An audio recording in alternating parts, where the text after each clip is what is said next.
Hello students, हम कर रहे हैं मैनेजमेंट अकाउंटिंग। मैनेजमेंट अकाउंटिंग के अंदर अभी हमारा चैप्टर चल रहा है, चैप्टर नंबर 4 मार्जिनल कॉस्टिंग।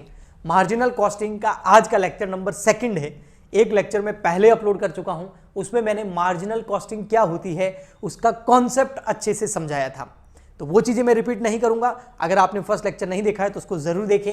आज के लेक्चर के अंदर हम समझने वाले हैं कि स्टेटमेंट, एक्चुअल में 2 स्टेटमेंट देखने वाले हैं हम, और उस स्टेटमेंट का कुछ न्यूमेरिकल भी हम जरूर करेंगे। तो देखिए, सबसे फर्स्ट स्टेटमेंट जो आज के लेक्चर के अंदर हम सीखेंगे मार्जिनल कॉस्टिंग के अंदर, वो है मार्जिनल कॉस्ट स्टेटमेंट।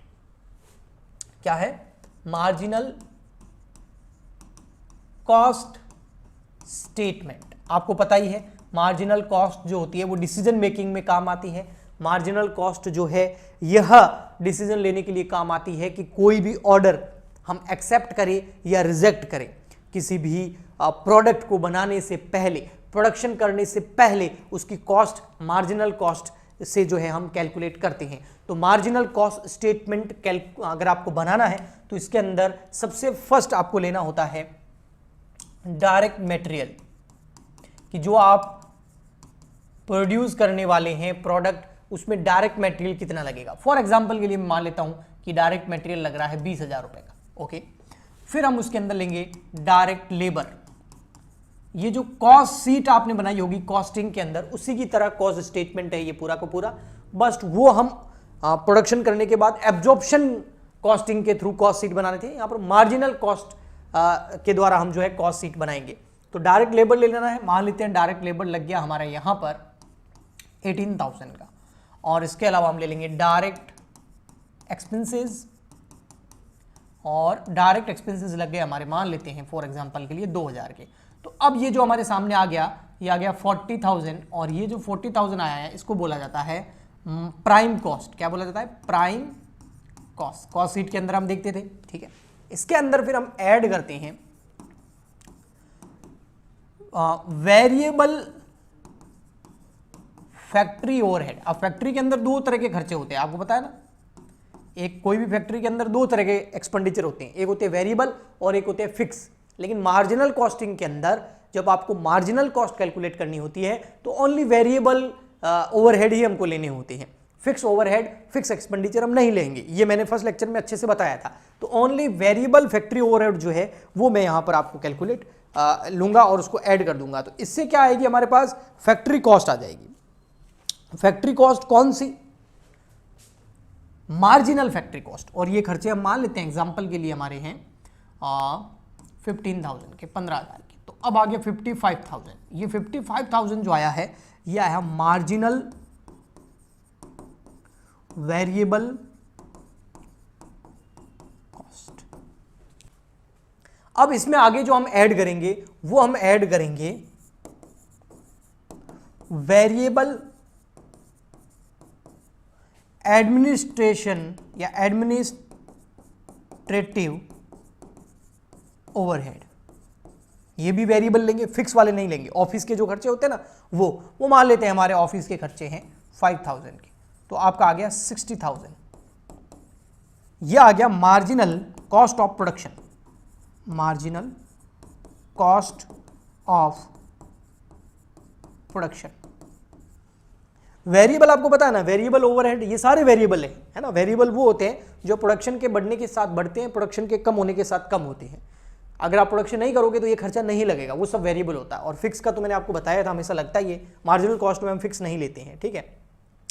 अब इसके अंदर हम ऐड कर देंगे सेलिंग एंड डिस्ट्रीब्यूशन, लेकिन कौन से वाले? वेरिएबल वाले।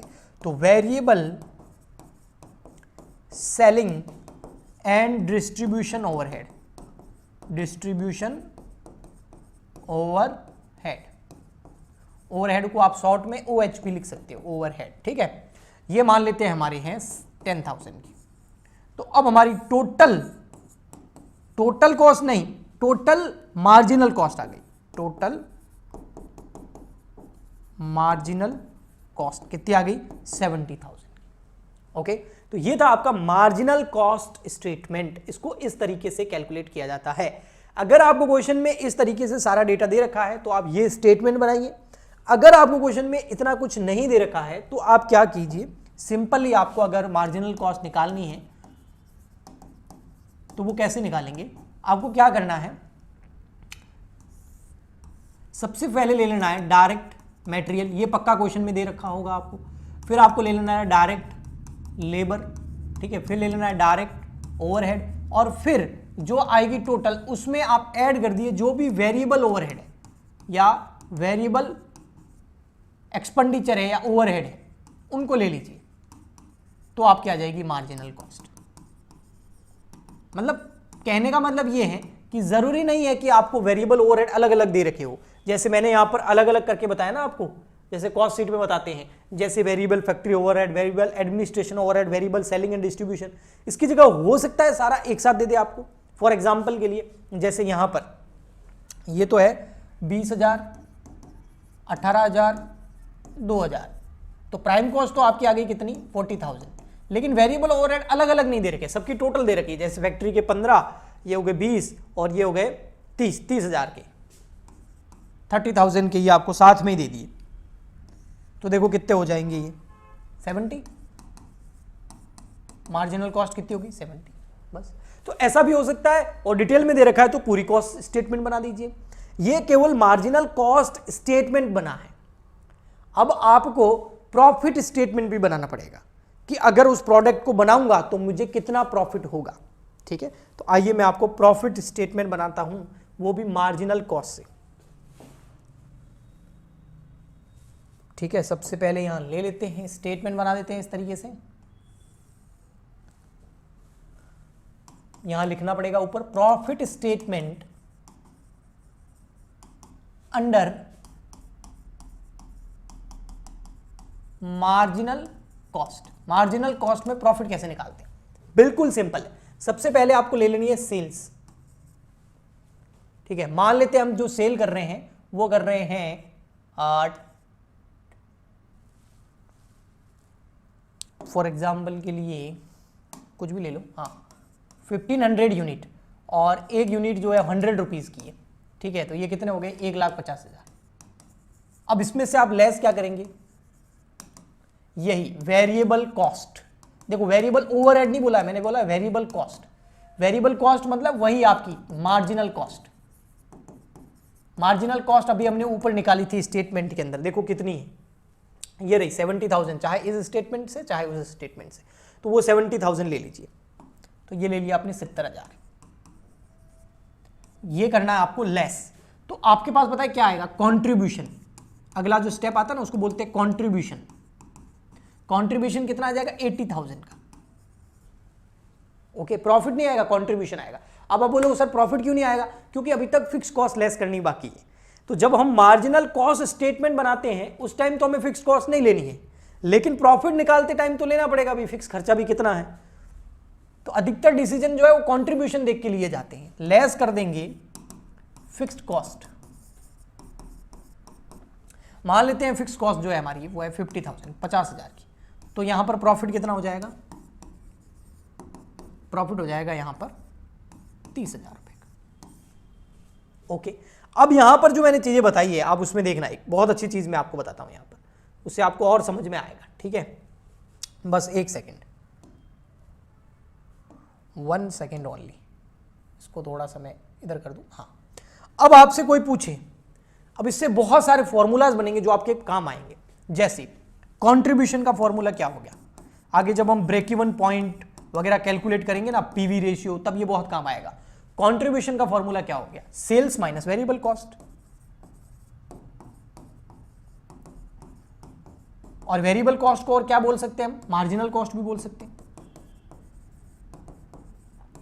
आपके सामने है ये देखो, इस कंट्रीब्यूशन को शॉर्ट में बोला जाता है सी, सेल्स को बोला जाता है एस, और वेरिएबल कॉस्ट को वी बोल दो या फिर एम बोल दो, मार्जिनल कॉस्ट। अब देख लो भले आप 150, उसमें से वेरिएबल कॉस्ट लेस कर दो कितनी 70, तो कंट्रीब्यूशन कितना आ गया 80,000। तो एक तो ये है, एक फॉर्मूला और भी है कंट्रीब्यूशन निकालने का, 2 फॉर्मूले बता रहा हूं, दोनों से ही कंट्रीब्यूशन निकल सकता है। आगे वाले जब आगे बढ़ेंगे तब ये बहुत काम आएगा। फॉर एग्जाम्पल के लिए देखिए कंट्रीब्यूशन का एक और फॉर्मूला, पहले पूरा लिखा देता हूं, contribution equal to fixed cost plus profit. इससे भी कंट्रीब्यूशन आ जाएगा। मतलब सी कैसे आ जाएगा, एफ प्लस पी, एफ मतलब फिक्स कॉस्ट, पी मतलब प्रॉफिट।